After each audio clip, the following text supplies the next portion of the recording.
I want to congratulate you on the humanitarian award you received at the Junos.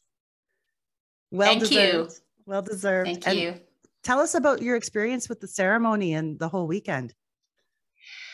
Yeah, so what's been great about the Junos, I would say the last 15 years is they start with specifically for Indigenous nominees or recipients. We have our own honoring ceremony. And so we had that on the Friday afternoon, so the day before the big gala and a couple of days before the televised event. And it's really quite amazing because it sets the tone for us, as much as, and we do appreciate the recognition and the acknowledgements generally around the awards themselves. But we know that often the awards are not, for us anyway, for me anyway, it's not about an individual receiving an acknowledgement or a recognition, because the journey itself has never been a single journey, a single person's journey. So it was very special that we started the whole event with an honoring ceremony on the Friday afternoon. The gala itself was on the Saturday, and that was pretty special because, of course, the Governor General, Mary Simon, Her Excellency Mary Simon, presented the award. But we also had our youth workers from Nunavut who were able to join us for the weekend, all of the weekend's events, and they were there to witness all of this event and the event itself on the Saturday night and the televised portion on the Saturday. So it's pretty awesome all around. What a wonderful experience for them too. That's beautiful. Yeah. That's something they'll always remember and hold dear. But yes, absolutely. Yeah. Now you've won. I want to make sure I get this correct. Have you won 3 Junos plus the humanitarian award? Yeah, so 4 in total now, 3 previously for albums and music, and this one specifically for all of my volunteer work over the years, not just with the Arctic Rose Foundation, but with other organizations as well. Okay, that's beautiful. What made you decide when you were young that music was your path? So mine is not a common story. I left home being, at the time it was Nunavut, Northwest Territories, Inuit Nunangat, not yet Nunavut, 1990, in the fall of 1990, and I left home to leave. I had not had any real experience as an artist, singer, songwriter, any of that. And very quickly and very shortly after moving away from home and moved to Ottawa, I was presented opportunities. The first opportunity was not so much to try out music or songwriting per se. It came in the form of a conversation with my boss at the time. I worked for Indian Affairs. I worked as a translator. And we got to talking about living between 2 worlds to finish high school. I finished high school in Yellowknife. And we got to talking about that experience and being removed from home and all things familiar to finish grade 10, grade 11, grade 12, away from home. I wrote poetry. So the poem became a conversation piece, which became a video project conversation piece, which became a music video, which got on Much Music. And I wasn't even a singer-songwriter yet. So I didn't choose the career, it happened. Series of happenstances, opportunities from 1990 on led me to the Arctic Rose album a couple of years later, which of course led me to a record deal offer, which led me to OCM, which kind of launched a career from that point on. So it wasn't like this moment of, as a child, of I'm going to be a singer-songwriter, and that became the goal. It was just right place, right time, happenstance. That's why I kind of call myself the accidental art. It was just a series of happenstances and opportunities that turned into this, so far, knock on wood, an incredible 30 years. That is incredible. And I'm glad it's been such a wonderful ride for you as well with music. What's one of your most memorable performances that you put on? I would say there's been several memorable for different reasons. The first was Canada's 125th celebration, and that was really, really early in my career. And it was pretty incredible because we had the performance, noonday performance on Parliament Hill. And it was incredible because the performance was to the Hinanaho song. And we had Indigenous dancers. We had First Nations Inuit dancers. Tom Jackson was there. It was pretty awesome, that way, that we were able to put on stage all this Indigenous talent, and then to perform Hinanaho to Canada's 125th. So that meant thousands and thousands and thousands of viewers, and live as well.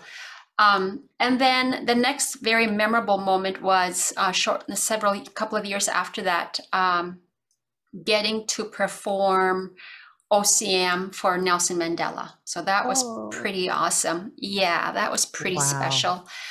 Right up there also was getting to meet Billy Graham, whose organization asked for me to perform my songs, even though I've always been very honest about being a Christian, but not a Christian artist. So I'm not a gospel artist, but I am a Christian. And I made that very clear to them. And they said, we want to hear your OCM. We want to hear your Hinanaho. So getting to do that for Billy Graham was pretty special. And then, of course, having a chance to speak bluntly at our 150th, we knew that leading up to the 150th is all these issues as Indigenous people that finally have a forefront and a place. And then being very honest when they invited me to say a few words, that then you have to let me be honest and acknowledge the times that we are living in as Canadians, that we have all this work to do. And they of course, so the 150th, 25 years later, and the state and place we're in socially and politically as Canadians, Indigenous and non, having that platform to be honest about the work that needs to be done, the places that we're in, the uncomfortable places we have to navigate together, and having that place to share that. So they're pretty special moments there. Oh, no kidding. I know that Chrystal is going to definitely discuss some Indigenous topics with you shortly. I just wanted to ask a few more musical related ones. Now, how have you taken care of your singing voice over the years as well? I learned very early on that the voice is it's not just the voice, it's the body. So I made a very conscious decision many years ago to be as healthy as I can be. Now, my nature is a very frantic one. I'm generally a very frantic person. So I had to harness that in my process. So what that meant was I can get very physical very fast. So yoga, weights, all that stuff early on. I'm not a smoker. I've never smoked. I've never drank. So I made those kinds of decisions. So I'm a habitual person. So I stayed away from those things and harnessed the other healthier things as part of my frantic habit forming side of my life. And I'm not now at this point in my life very disciplined in that area, but it sure paid off when I was younger, because that's when we were really crazy busy. And so the morning often started with a workout and a vocal exercise, a warm up, a nice steam shower, all these very intentional things you do to take care of your body, because your body is your voice. And then the mind, I learned, and I've been very fortunate that my career has also been my healer. So making very intentional plans around ramping up and ramping down, going into a show like this weekend in the Junos, for example, because we had youth participants, we were able to incorporate, and our foundation's work is expressive art. We were able to incorporate in our weekends, the Saturday morning, Sunday morning time with them, all doing expressive art. And so that's been a part of my life from the very beginning, is whatever art I can make part of my day is part of my ramping up for that day. And then if I have time in the evening, I will ramp down with my art, versus going out and doing something I'm going to regret the next day. So that's inspiring. Because there's something about that, and having that kind of a routine And just filling your life with something inspirational, right? Instead of just party, party, party. Yeah. Yeah, absolutely. Because I understand it. You know, it's performing is an exhausting thing every day. So if you're on tour, your day starts, your day starts when you are at your venue. So some of us go there at noon, some of us go there at 1. When you walk out the door, you're on. That's when your day starts. 10, 11 in the morning is when you're on and your day starts. And you don't shut off until 10, 11 midnight. So you're looking at 10, 12-hour days of being on to perform. But really, your day starts when you wake up. So my morning routine, my breakfast, getting ready for the day to start, and then the day starts. So when you're touring, you've got 14, 16-hour days. So it's easy to get into the other habits because you're mentally, physically tired. And I understand that. I understand there have been days where I was really tempted. I've never drank, I've never smoked, but I've certainly been tempted because you're just so emotionally, physically tired. So I understand when that happens. Well, that's a wonderful thing to hear. And I'm really happy, and congratulations on, you know, taking that good care of yourself mentally, physically.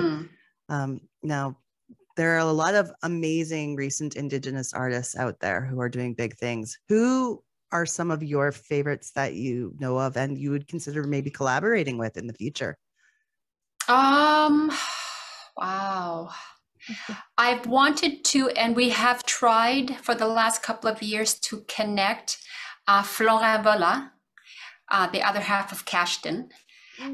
So we have been we've known each other forever, but been slowly trying to coordinate how we write a song together and then record a song together. So he's always been somebody I've wanted to collaborate with. William Prince is pretty awesome, you know, and I first heard him so it was a year before the pandemic. So about 3 or 4 years ago, we were at an event together in Calgary, Alberta. And I got to hear him and just his guitar. And then I knew that's a very powerful voice. Now, whether we collaborate or not, I would love to share the stage with him at some point. I'd love to just take all these incredible artists on tour, just get us out there playing together, share our music. Yeah, there's so many. There's just so many. We just released our 10th album, but on my to record next will be a collaboration album because there's so many that I would love to create something with. So I think my next project is going to be all collaborations. Oh, wow. That would be so fun. One of my favorites is Kaylee Cardinal because she's a friend of mine. She's from here in Edmonton. So it was really good to see her like winning a Juno a couple of years back. So yes. Yeah. That would be a nice collaboration too. What country besides Canada has really embraced your music? Have you got to travel to different places to perform? There's the irony. You know, I feel like it's been an interesting journey in terms of how much success we've had commercially. You know, I've been very fortunate that I've had that debut album success, but that was 25, 26 years ago. And then we had that success because in 95, 96, radio's format changed for us for a window of time. So country radio was new country for a little while in 95, 96. And this child came out in that slot. So we happened to fit that format for a while. And then radio changed back to something. So this child was very successful. The follow-up album, Unsung Heroes, we released 2 years later, and radio was changing. But the other thing that was happening was we were getting Napster. We were getting this new way of sharing music. And of course, the industry was kind of pivoting to that. So Unsung Heroes kind of got forgotten.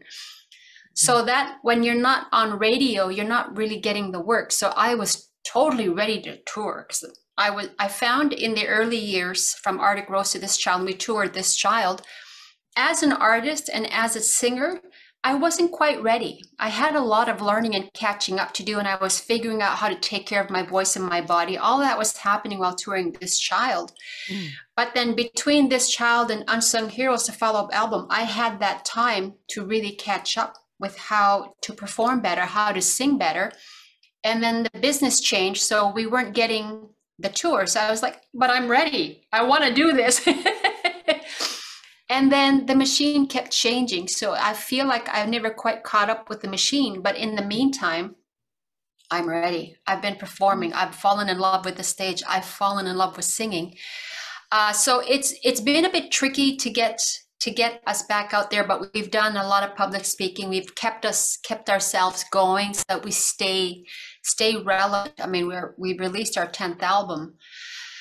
All that to say, we haven't released outside of Canada yet. So we're ready to just do something with this new album, get it out there, find a record label that will just get it out there for us. And we're ready to go. I will go anywhere. I will play anywhere because we love to play and the band loves to play together. So we're waiting for that opportunity. And have some nice experiences checking out other countries and just doing the travel as well. Absolutely. Yeah. I'd like to welcome my good friend Chrystal here. She's a wonderful member of our community here in Edmonton. She's going to tell you a bit about what she does, and she's got a lot of amazing questions, and people had a few things they wanted to share with you. So, okay, welcome, Chrystal. Thank you. Yeah. So, Tansei, Susan, I'm Chrystal Plante. I am from Driftpile, Alberta, in the Treaty 8 area. I myself work full-time at the Stollery Children's Hospital with the Awasisik Indigenous Health Program as a Child and Family Engagement Coordinator. So Naomi, she asked me to be a part of this podcast, and I just want to note that Naomi is a very dear friend of mine, so close that she's like family to me. So I'm very honored to be here today and help assist with this. And what I thought would be really neat is to reach out to my Indigenous connections, my coworkers, my colleagues, just to ask them some insights about what they know about your music and what you've meant to them as an Indigenous person. So, I'm going to start off with this first sentiment from my coworker. Her name's Sharon Glover, and she's the RN case manager with the Awasisik team at the Stollery. And she was a nurse in the Arctic for over, I believe, 12 years. And so she has a huge wealth of knowledge, but she did want me to share this with you, and I'm just going to read it to you. So I remember the first time I heard one of Susan Aglukark's songs. The words and music had a way to reach out and touch your very soul. My favorite song of hers is The Child. What I appreciate the most about Susan was when she was courageous enough to share publicly her experience with postpartum depression. So, as a labor and delivery nurse in the Arctic for over 12 years, the knowledge that Susan was open about with her dealing with postpartum depression gave hope to so many of her postpartum patients. There was a real person's face to put on postpartum depression. And even better was the fact that Susan was from the Arctic and was famous. It helped my patients realize that this condition was nothing to hide from or think of themselves as failures as a new mom.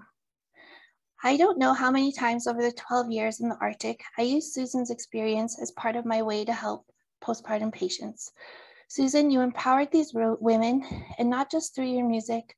For this, I will be forever grateful. Miigwech, she says. So, okay. Oh, thank you. Yeah.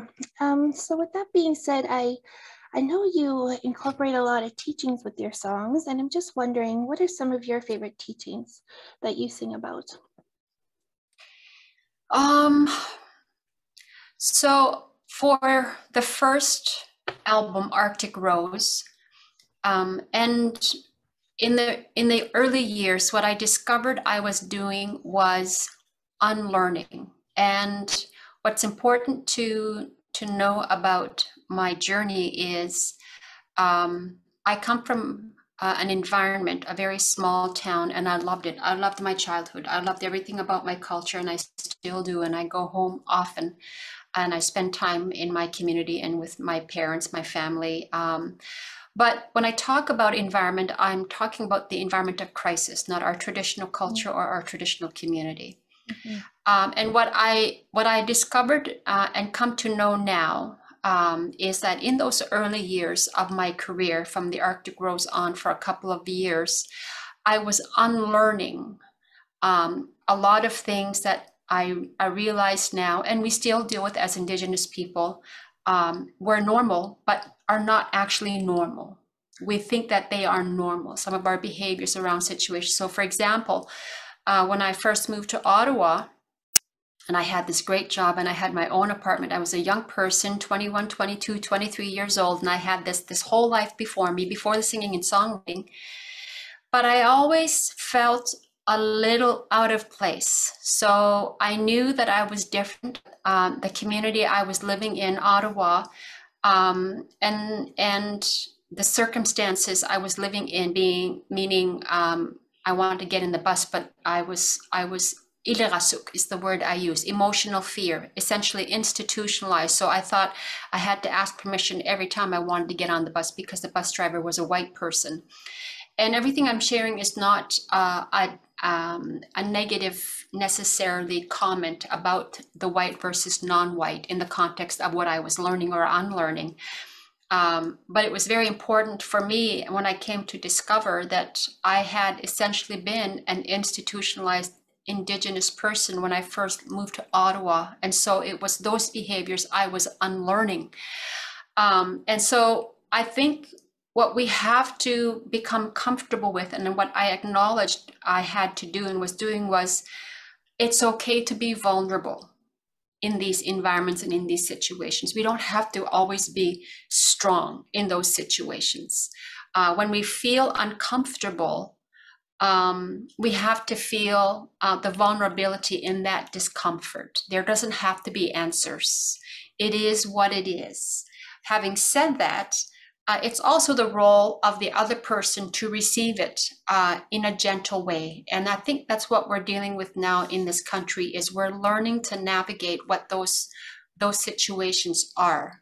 Essentially, I call it correcting our narrative. We're relearning and reshifting how we own the environments we're in, and we're going to go through these uncomfortable things for a while. And that was the hardest lesson for myself to learn, was I want this life and I have to own it. And I can't be controlled by the environment or anybody around me, because I'm a good, strong Indigenous singer-songwriter and I want to do this. I want this job. And so to do it, I have to get healthy as I can be. And part of it was I can be vulnerable in some of these processes, and we have to learn to be okay with that. Mm-hmm, mm-hmm. Wow, thank you so much for sharing that. You know, I work with some Northern families when they come to the hospital and they're plopped down into this institution, right? And I just see their journeys, just trying to navigate their ways through this complex medical system. And yeah, just that vulnerability. It's okay to be vulnerable, you know. I just see so many mamas and just trying to be so strong, but you know, it's okay to let go and just release in those times. So I really appreciate you sharing that. I'm gonna move on to my next question. This one is from Pauline Cardinal. So she is from Big Stone Cree Nation, and I had the immense honor of, she worked with the Awasisik program at one point as an Indigenous pediatric social worker. So she's a big fan of yours. She's she expressed so many times, she was so excited that I was going to be a part of this. So her question was, what is the meaning around the song Hina Naho? Because it's been around the North for so long. What made you want to make it a hit song? And did you think it would be such a big hit? So that's a very good question, because when we were in the studio working on This Child is what we call the first major label debut album. So Arctic Rose was independent, meaning on our own, Aglukark Entertainment. And then we signed a record deal, and EMI was our record label. And that this child was the first project with EMI.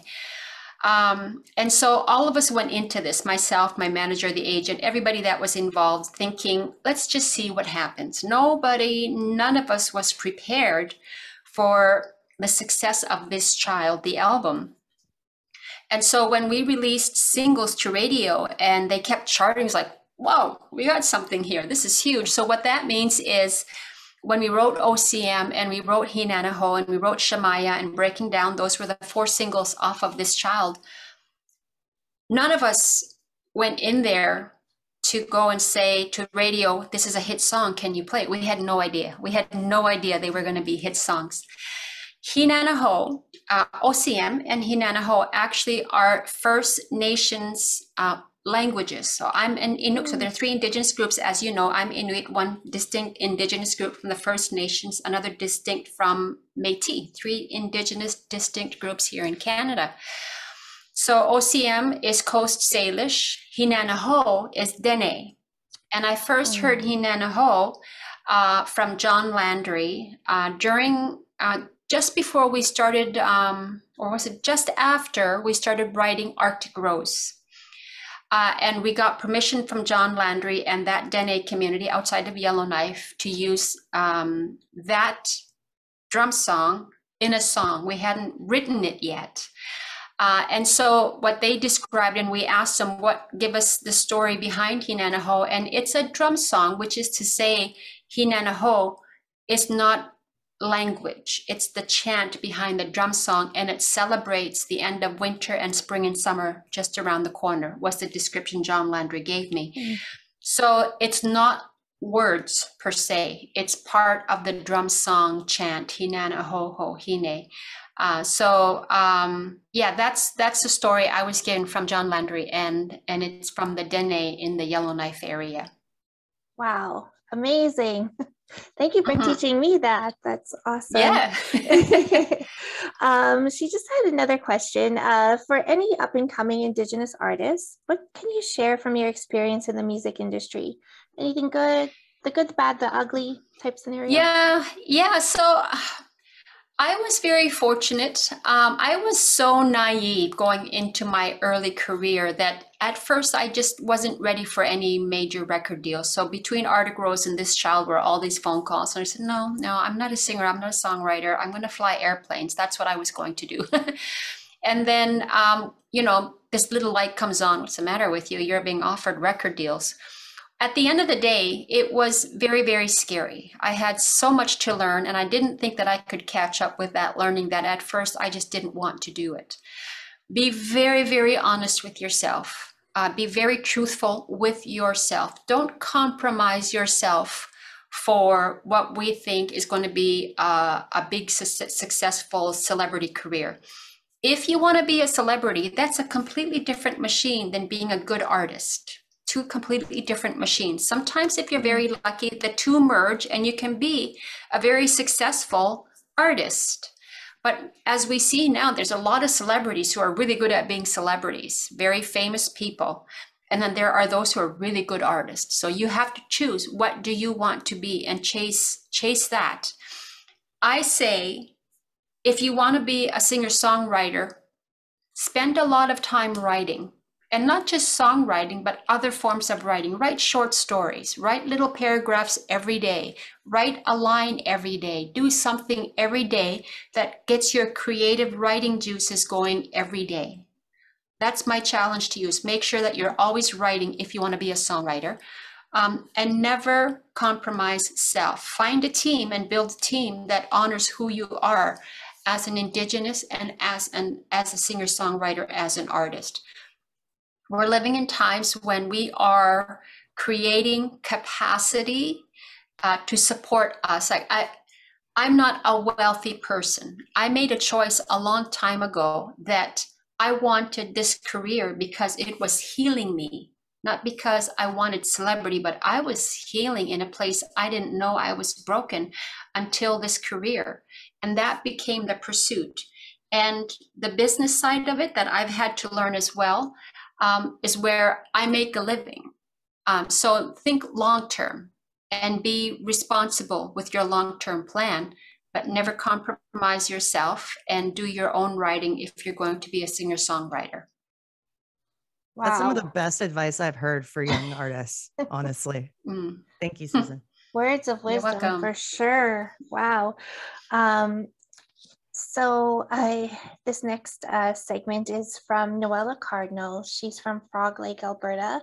She actually works in the hospital with me, but with a different Indigenous program. So she's a cultural helper, and she's with the Indigenous Wellness Corps. Now, she just wanted to share a sentiment of what her thoughts were when she first heard OZM and her first introduction to you. So I'll get Naomi to play a sound clip for you, and it's in 2 pieces. So.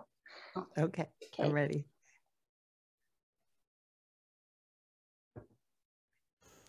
Susan Aglukark was out on the radio when I grew up. We had 2 channels. We had certain radio stations that we'd be able to catch music, and Susan Aglukark's OCM came on, and it was part of the top 10, and I remember loving that song and not being able to see the video until sometime after. Like, I knew the words and the rhythm to the song by the time I seen the video, and when I saw the video, you know, a lot of times we're loving music and we don't really get it, and we need that visual piece. And I know when I'm young, and even today, I'm not sure what I'm singing to or what I'm singing, but I love it. And I loved OCM, and I was so surprised, and I knew nothing about. Oh, next part here. Just seeing the visuals in her video, it was surprising to me. She'd put so much of her people and part of the rich culture and tradition that's still there, and that a lot of us don't know about and didn't know about, especially back then. You know, now we have access to so much information, but back then, no, it was whatever you got on TV, on the 2 channels that you had, in my case, and the radio station. So I remember being interested and proud because of who she was and where she came from, and how that connected to Canada and to the history of the people. Yeah. So I want to thank you as well. You know, I was just a young girl in the 90s, growing up in rural Alberta in a town with very few Indigenous people, and you were my first introduction to the North. So, you know, just not knowing your history, like, you know, not knowing about residential schools until I was in my 20s, and, you know, just being so disconnected from, you know, all this rich, vibrant culture that's across Turtle Island.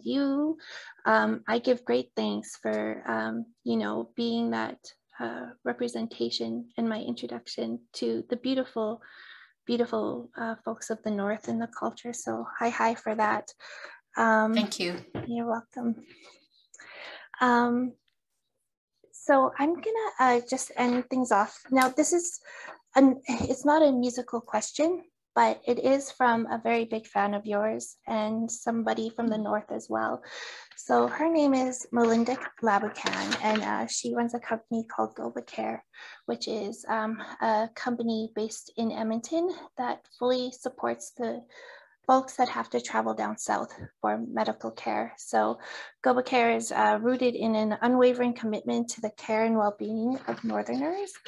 And just a little about her is she's had formal and informal training in end-of-life care, cancer survivor care, addiction support, and chronic disease management.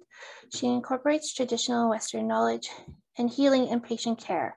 Melinda has led numerous community health initiatives, including launching the first community cancer care program in the Northwest Territories. So she has a very strong and powerful story of herself and with her own family accessing care down here. So from your perspective as such a well-known Northern advocate, how do you think systems can be improved or changed for medical care going south? And I'm saying this question in honor of Melinda. Thank you. I think at the top of my list is we need to set up systems so that they don't have to travel south. Mm-hmm. I wish that we could create, we invest as much in the reverse as we do in them traveling south. And I say that because we just had the experience where my father ended up in a home in Ottawa, so removed from his home, and he was always so homesick. And and driving to Ottawa as much as I can to go and make sure that everybody was okay there, and it wasn't right. And you appreciate the care that is being offered and that is being given, but these are traditional, highly respected elders of our community, and they were born traditionally on the land. And they're traditional Indigenous people, in Inuit in my father's case. And their end of year should be at home. It should be on their land. It should be in their community with their people, their food, them as Indigenous people. I think we need to figure out, all levels of government need to figure out how to offer that, how to create that. We spend as much energy and money offering that service in the South. We got to figure out how to reverse that. That's the top of my list. Having said that, how do we recreate that wherever they end up? One of my observations in Ottawa is we need to train in our urban communities. Edmonton is one. There's a very large Inuit community in Edmonton, for example. How do we utilize them to offer the services and the care in those facilities? What do we need to do differently so that we train them and give them the jobs, because we know uniquely as Indigenous how to offer those services to our fellow Indigenous. Because we know. So how do we utilize them? What are the training steps we need to figure out to train them to do those jobs, so that when they have to go to the South, Edmonton is South, Ottawa is South, Winnipeg is South, that we provide that service for them uniquely, because we know them.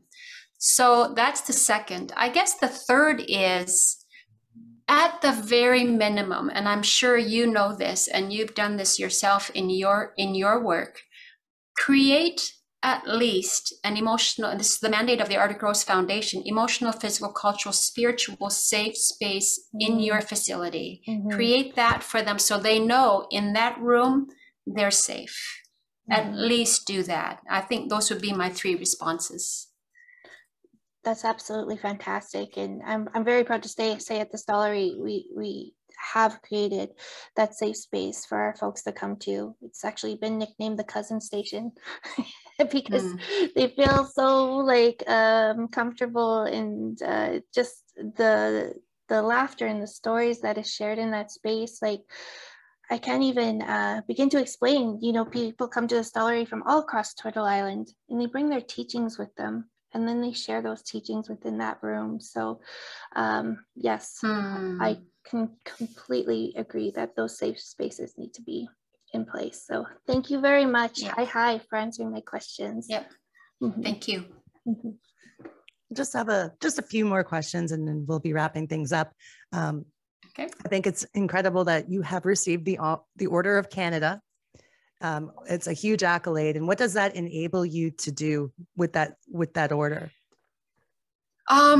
So with that, I've created this wonderful group of supporters from that circle. And I think those supports and allyships are critical as we navigate reconciliation. You know, reconciliation doesn't mean this line and it's them on that side, this on this side. What we're trying to navigate here and what we're trying to figure out is how to, in as healthy a way as possible, create the spaces we as Indigenous are honored, and we have our way of living in these spaces, and they have their way of living, and then we live together. And we figure out the history. We have to figure out the history of how we got here. We figured it out. How do we make it part of this healthy moving forward? So what the Order of Canada has given me access to are these incredible allies. And we have them. We have allies in this country who want to honor and help navigate and create the steps moving forward. And they are. Those people are part of that very respectful, moving forward conversation, honoring the processes that have to take place even before we can really truly begin that reconciliation conversation. There's all these things that need to happen that are happening. And this Order of Canada has given me access to those people. They're part of the work we are doing. And it's been pretty eye-opening and a major learning process for me as well, because as an Indigenous person, I've had this boundary. It's like, I don't feel right with you. I don't feel right with you. And you second guess and hesitate to be comfortable in those conversations because you've had bad experiences. These people have my back. So I know now I can take those steps and do the things and say the things we need to do and say moving forward. I'm glad that we can have these conversations. And like you said, it's a process. It's got to be put into place ahead of time. It can't, and thank you for being here to share that with us. I know a lot of people want to get involved, like with the Arctic Rose Foundation and such. How can they do that? How can somebody like myself get involved with the organization and help and learn? Yep. Thank you for that. Yep. So we have our website, arcticrose.org. All the information is there, and the option to donate is there as well. Our mandate is emotional, physical, cultural, spiritual safe places. So what we're doing is we are in 3 Nunavut communities. We have a goal of being in 5 this fall. If the money is all in place, we have enough to keep the 3 going, and we want to add 2. Our mandate is Northern children and youth. So not just Inuit, but First Nations and Métis as well. So any community reserve, urban center that wants to access the programs or partner in program development can reach out to the arcticrose.org. And we will figure out how to find the money, raise the money so that we add as many. And the goal is to be in every single one that asks. I would like to be in every Inuit community, every reserve, because I think art, drama, music should be accessible to our youth and children whenever they want it. So the goal is to be in as many places as possible. So go to the website, make a donation if you can, but the information is all there, what we provide through the foundation. Beautiful, beautiful. What are your current music projects? What goals are lying ahead here for what's coming up around the corner? Yeah, so we've just released our 10th album, came out April 29. It's called The Crossing, and it can be purchased online. Most of your social media platforms, iTunes has it, Spotify has it. A copy can be purchased through idla.ca, and that's the label it's with, idla.ca. So a copy of the album can be purchased there. But it is available online as well. And that's our 10th album. And it's really, it's about the journey of the ancestors. I feel like as we move forward and we're healing, we must use and utilize those stories as part of the healing journey. The more we connect to that story, the more we connect to a central self that becomes part of our reconciliation conversation, the healing conversation, all of those parts. But we have to incorporate culture and our history in that part of the journey. So The Crossing, there's some songs in there that talk about what that time must have been like for my ancestors. Wow, that's wonderful. And I like that you say we are our 10th album, like just incorporating everybody who's been involved in your career. And I think that's beautiful. Absolutely. Thank you. Yeah. And Thank you once again for being here today. I feel so honored to have met you this way and had this chance to talk with you, Susan. And Chrystal, do you have anything you'd like to say? Oh, yeah, just thank you from the bottom of my heart. You know, this is an absolute dream come true to be able to talk to you and be face to face like this. I just appreciate your insights and wisdom, and I'll carry your teachings in my heart forever. Thank you. Thank you. Thank you all very much. Actually, we are coming to Edmonton this summer for 2 concerts. So we'll be posting the dates in the next little while on the on my social media pages, but we are coming to Edmonton this summer for 2 concerts. Oh, wow. Wonderful. Well, me and Naomi will be there with bells on for sure. Come and say hi, please. I'd love to meet you in person. I would love that. Absolutely. And thank you for teaching so much. I appreciate you. And I hope you enjoy the rest of your day. And I'll tag you in the social media when this episode comes out. Sounds good. All right. Thank you. You guys take care. You too, Bye. Susan. Thank you. Thank you. Okay. Bye. Bye.